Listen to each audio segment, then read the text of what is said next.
We're going to take you over to Houston. You see Vice President Kamala Harris there. She's delivering a eulogy for Democratic Congresswoman Sheila Jackson Lee, who died on July 19th after being treated for pancreatic cancer. The Congresswoman was 74 years old. Let's listen. Good afternoon. Good afternoon, church. Please have a seat. Good afternoon. And to the members of the Lee family, President Bill Clinton, Secretary Hillary Clinton, the members of Congress, and the elected officials, and all of our distinguished guests, it is an honor, a true honor, to be with you this afternoon, to remember and to celebrate the extraordinary life of Congresswoman Sheila Jackson Lee.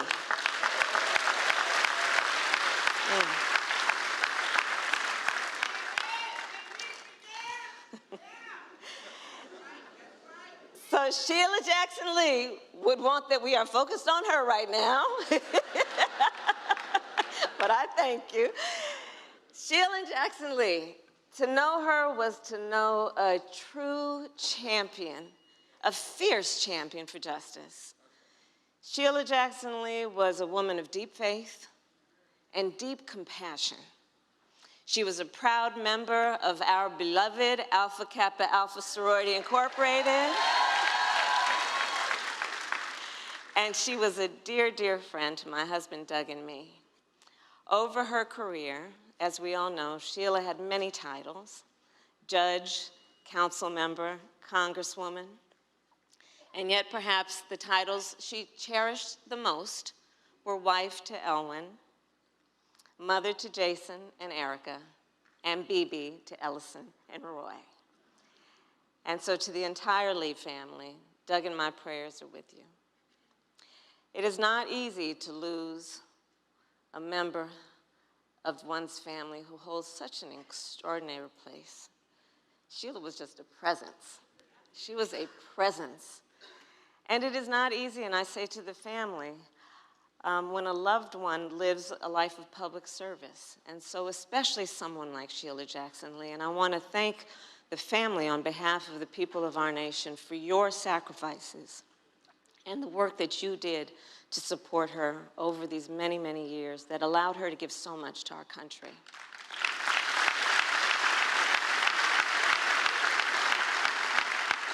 So the Bible teaches us, whatever you do, work at it with all your heart, as if you were working for the Lord. In everything she did, Sheila Jackson Lee worked with all her heart. As a member of the United States Senate and the Congressional Black Caucus, I had the honor to work directly with Sheila on many issues over the years and to observe firsthand her leadership. And she truly was a force of nature. When it came to her constituents, there was no task too big or too small for the Congresswoman. If it needed to be done, she made sure it was done and done right. When it came to crafting policy, there was no detail too minor or point of order too obscure. If it needed to be understood, the Congresswoman would make sure everyone understood it and understood it well, and used it to the benefit of the people she served. To know her was to marvel at her mastery of the legislative process. We were talking about it backstage. Sheila Jackson Lee was one of the smartest and most strategic legislators in Washington, D.C. And I will say, and we all who have worked with her and had the blessing of work with her know, she was also one of the most unrelenting. As those of us who were her colleagues can attest, there was never a trite or trivial conversation with Sheila Jackson Lee. Now, there were times, I will admit, if I saw her walking down the hall,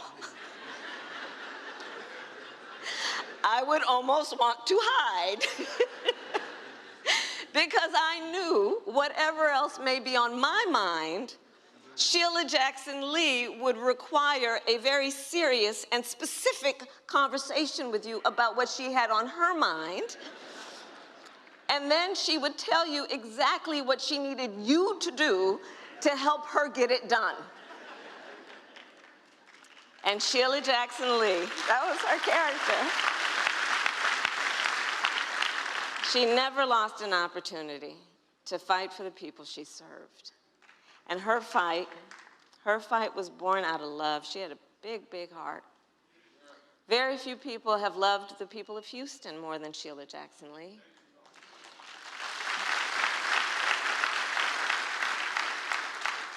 In the community, she was ubiquitous and omnipresent.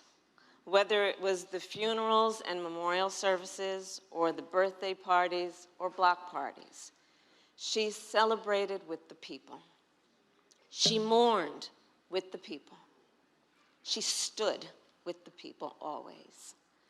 And you may not know, but Sheila and Doug, my husband, struck up a fast friendship in recent years. And they did a number of events together, including with the Jewish community here in Houston. Because Sheila, of course, was also a coalition builder. And she fought for everybody, knowing that the vast majority of us have so much more in common than what separates us. Yes, she did. And as folks in this city can attest, if you were having trouble getting your VA benefits or your Social Security, or if a family member had an issue with their visa, you called the congresswoman, even if you did not live in her district. In fact, I suspect she gave nearly every person here her cell phone number at one time or another. And when you called, Sheila Jackson Lee would always find a way to help, even if she needed to get a little creative. As some of you may remember, a number of years ago, the city of Houston faced a budget shortfall. And to save money, decided to close a number of public pools in the middle of an historic heat wave. Well, Sheila Jackson Lee wasn't having that.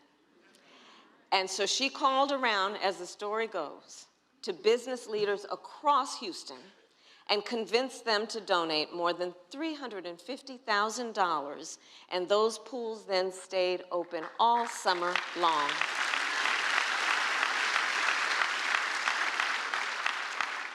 The Congresswoman was a leader for Houston, and she was a national leader.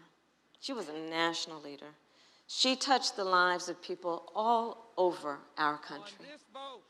As a champion for women's rights, she helped reauthorize the Violence Against Women Act.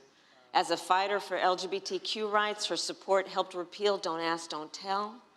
As a lifelong advocate for our nation's children, she founded the Congressional Children's Caucus. And as a leader who believed deeply that America's true and full history must be acknowledged and honored, it was Sheila Jackson Lee whose bill made Juneteenth a federal holiday, which as a United States Senator, I was proud to co-sponsor, and then as Vice President, it was my honor, with the President, it was my honor with our President Joe Biden to stand beside Congresswoman Sheila Jackson Lee as our president signed her bill into law. So, I'll say this, the late, great Barbara Jordan, a mentor of Sheila's, who also, of course, represented the 18th District, once said, and I'll quote, "It is a privilege to serve the people, a privilege that must be earned. And once earned, there is an obligation to do something good with it." Sheila Jackson Lee understood the privilege and obligation and nobility of public service. And through her service, she did untold good. You know, a few days before she passed, I called her, and I expressed my sincere and deep gratitude for all she had done. And I told her She had such an impact on me and my life. You know, to know Sheila is to know how she could be tough, but oh my goodness, she was so loving and so encouraging. And she always encouraged me.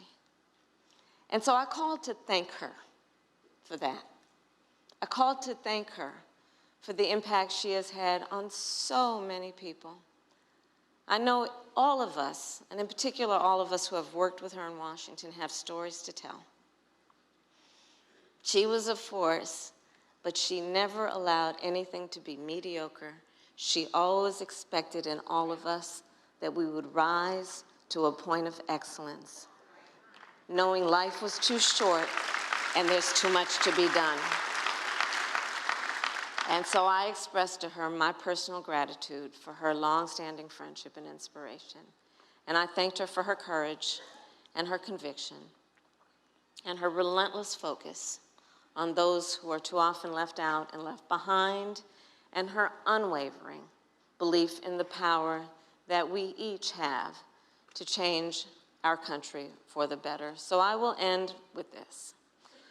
Sheila Jackson Lee was the first elected to United States Congress 30 years ago this year. She was first elected 30 years ago this year. Hours after her swearing in, she stepped onto the House floor and she addressed the American people.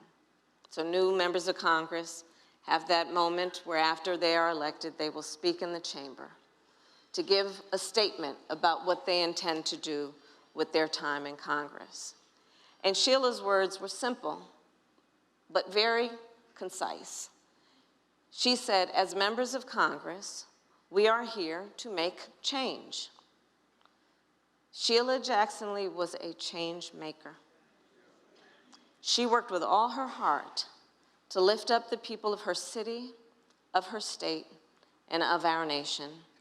And to honor her memory, let us continue to fight to realize the promise of America, a promise of freedom, opportunity, and justice, not just for some, but for all.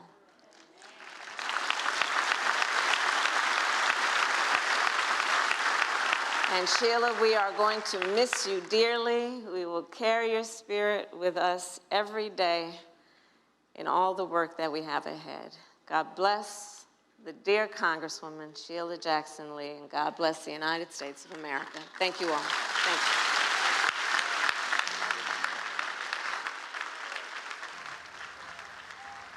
You heard it here, Vice President Kamala Harris remembering a friend, a mentor, a colleague as she delivered the eulogy for Representative Sheila Jackson Lee in Houston, Texas. The longtime serving Congresswoman, successful for 30 years, described as one of the most effective members of Congress, one of the most influential legislators consistently throughout her tenure by various reports. She was a mother, a grandmother. And as we heard from the vice president, she was a force. There was a lot of applause when recalling that the first federal holiday, new federal holiday in 38 years was a piece of legislation that was authored by the Congresswoman, the Juneteenth National Independence Day Act. And the vice president also said she always expected in all of us that we would rise to a position of excellence. She is being remembered after a struggle with cancer as a person who really made an influence on this country. Now we are going to turn back to our top story, that historic prisoner swap between the U.S., Russia, and several other countries.